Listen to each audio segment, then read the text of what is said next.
For me, it's the same day as last week video. If you haven't watched that one, it was very fun video.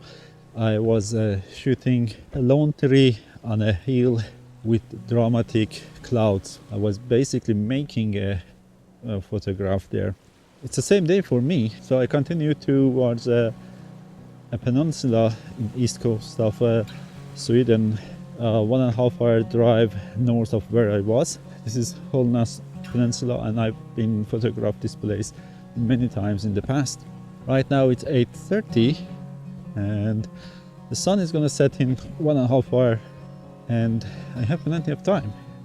That's great. I'm thinking of trying to make seascape using wide angle lens. Lots of mosquitoes. But the wood smells very good.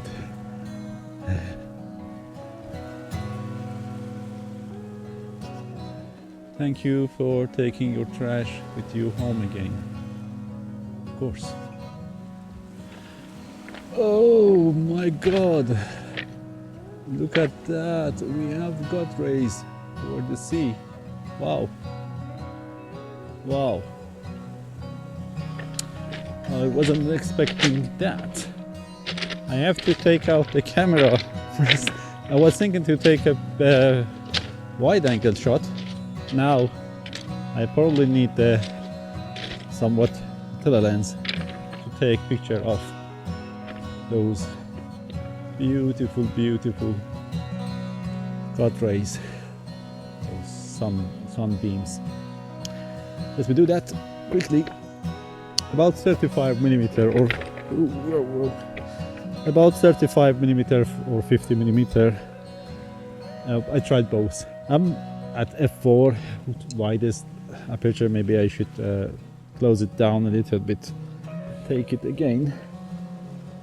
1/25th of the second, or maybe 1/500th of the second, and focusing on infinity.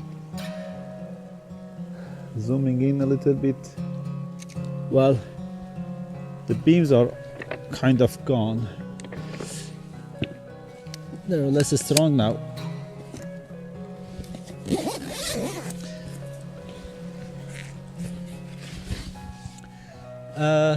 The place I want to be is a little bit down. There are some beautiful rocks, big rocks, big red rocks that I want to use as my foreground. And as you can see, we have sunset in this direction, which is actually northwest. It's very funny here in Sweden. In summer, sun sets at northwest and rises from northeast, not south. Super interesting.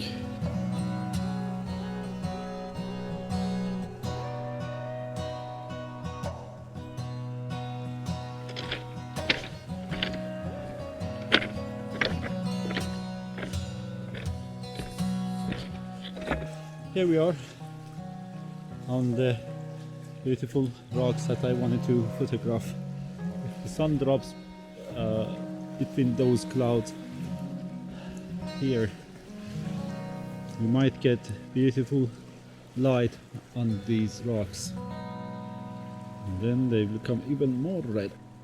See, there are some big boulders here, and the texture on the rocks are very nice, very beautiful. And we have an amazing light. Oh, super exciting.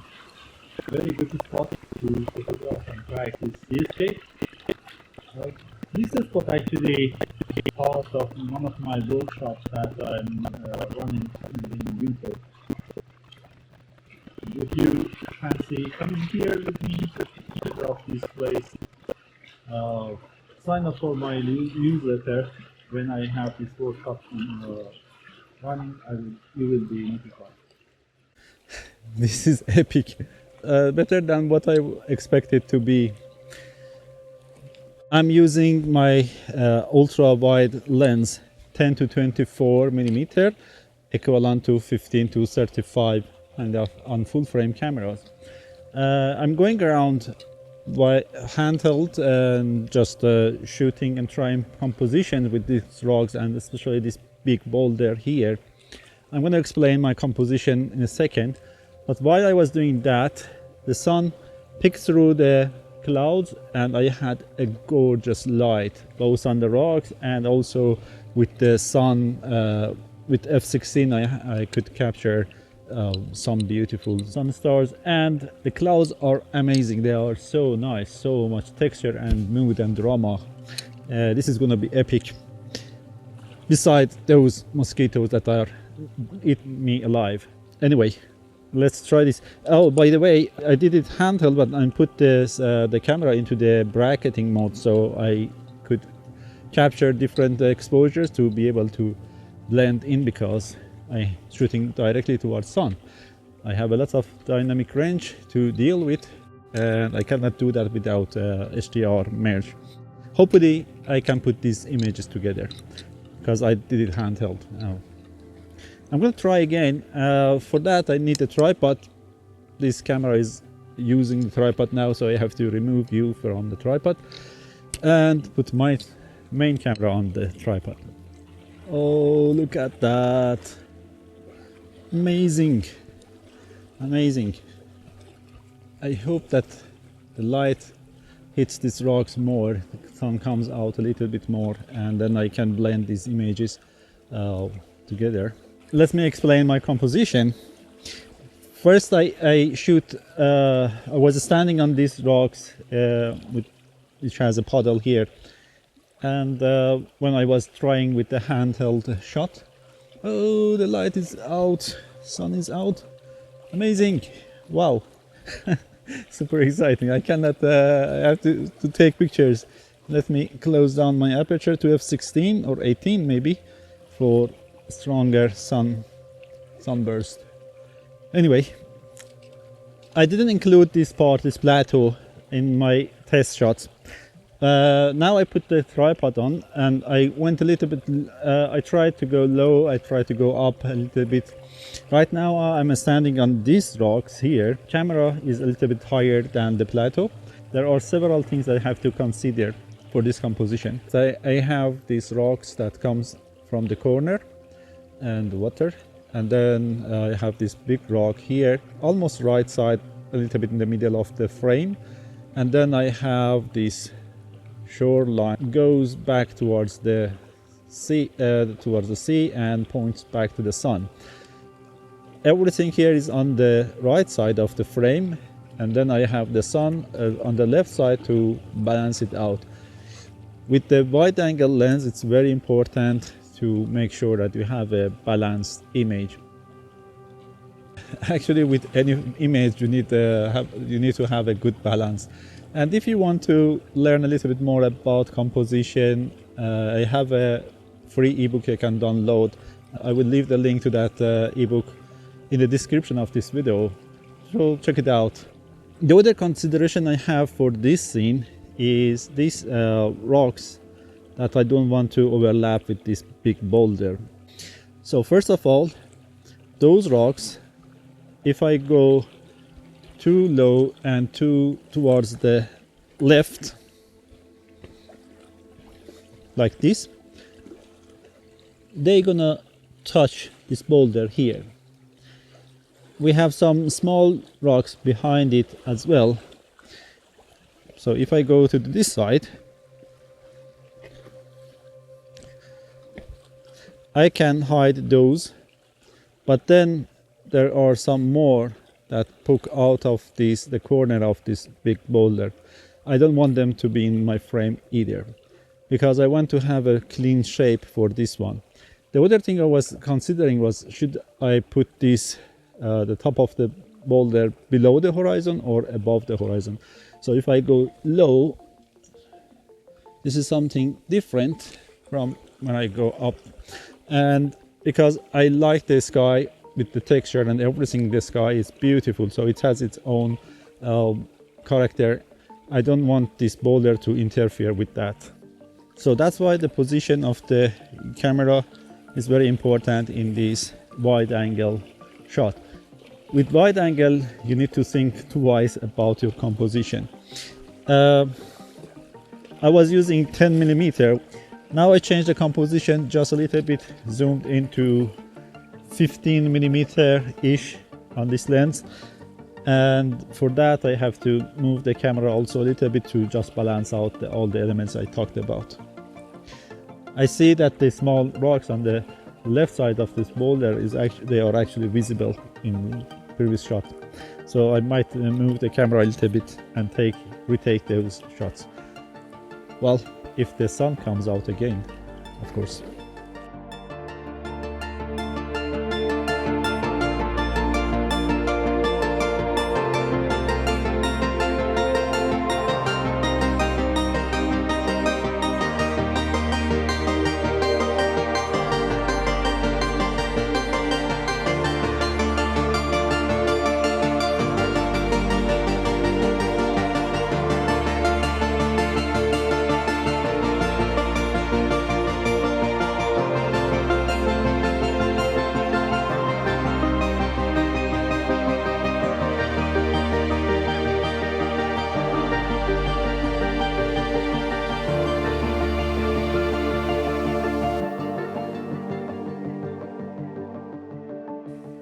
It's very warm here, but because of these bloodsuckers I have to put on the jacket just to protect myself a little bit against them.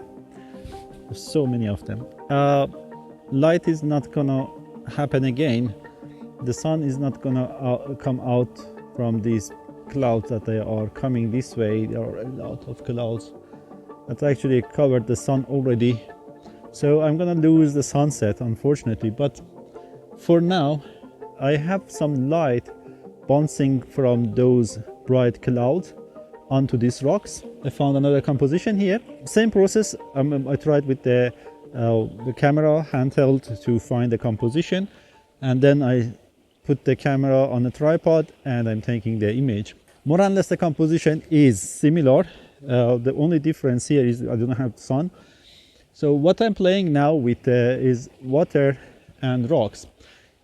And right now we have blue sky and blue water and red rocks. It's a very good color palette. It's complementary colors. By the way, if you want to learn a little bit more about colors and how to work with colors in editing and post-processing, I have a very nice video that you can have a look. I will put this in the corner. Here is my composition. I have the rocks here. They cover this 1/3 of the frame, 2/3 of the frame, and the sky 1/3 of the frame. By the way, I have this grass here in this corner. This is also a feature in my composition. I made sure that I have the grass here in the corner to add extra details and something else to work with and have more interesting stuff in the frame. The sky over there is very, very beautiful. So maybe I should try to find a composition in that direction. And maybe I should go over that rocks here. I forgot to mention that I'm using ND64 for longer shutter speed. And I am about, 8-second exposure to smooth out the water completely. And I'm very happy with this as well.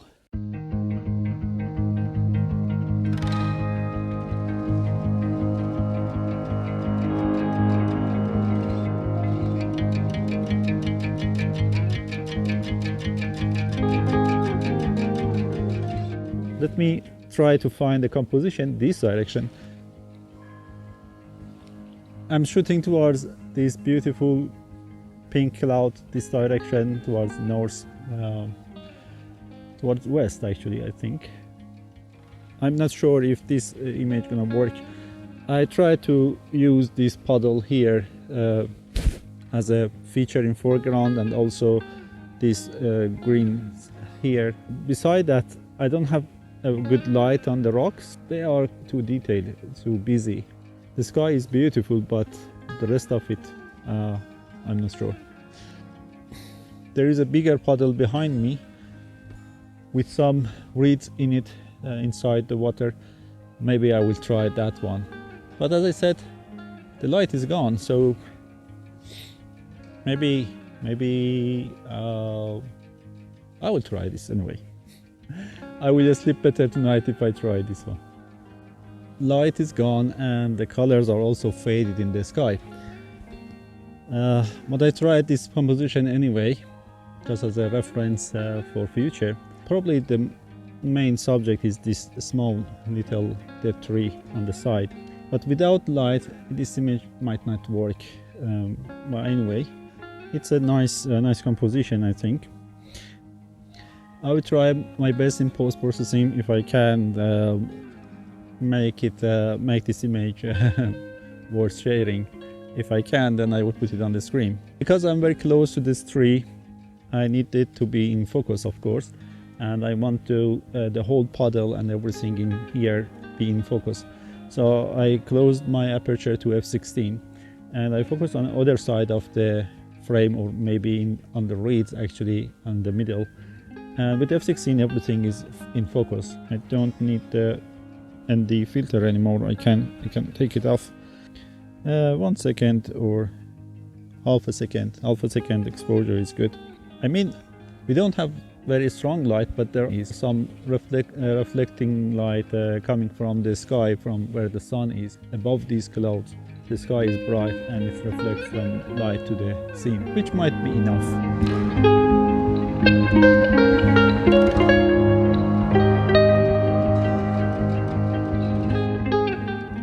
Before I end this video, I want to show you this scene again, because it changes a lot, and I have very beautiful clouds in the very distance and far distance on this direction above the horizon, which is very hard to see on this camera, but I'm gonna take a picture of those with telephoto lens, which won't be a part of this video, because this video was about wide angle lens and the seascape. So I hope you enjoyed the content and the video, the pictures. And next time you are out by the sea, try wide angle lens and try to think about balance and leading lines and composition elements. Please don't forget to subscribe to the channel. We just passed 500 subscribers, which is great. Thank you all of you for supporting and subscribing to the channel. You are rock. Thank you very much, and hope to see you soon again in the next video. Until then, take care and bye.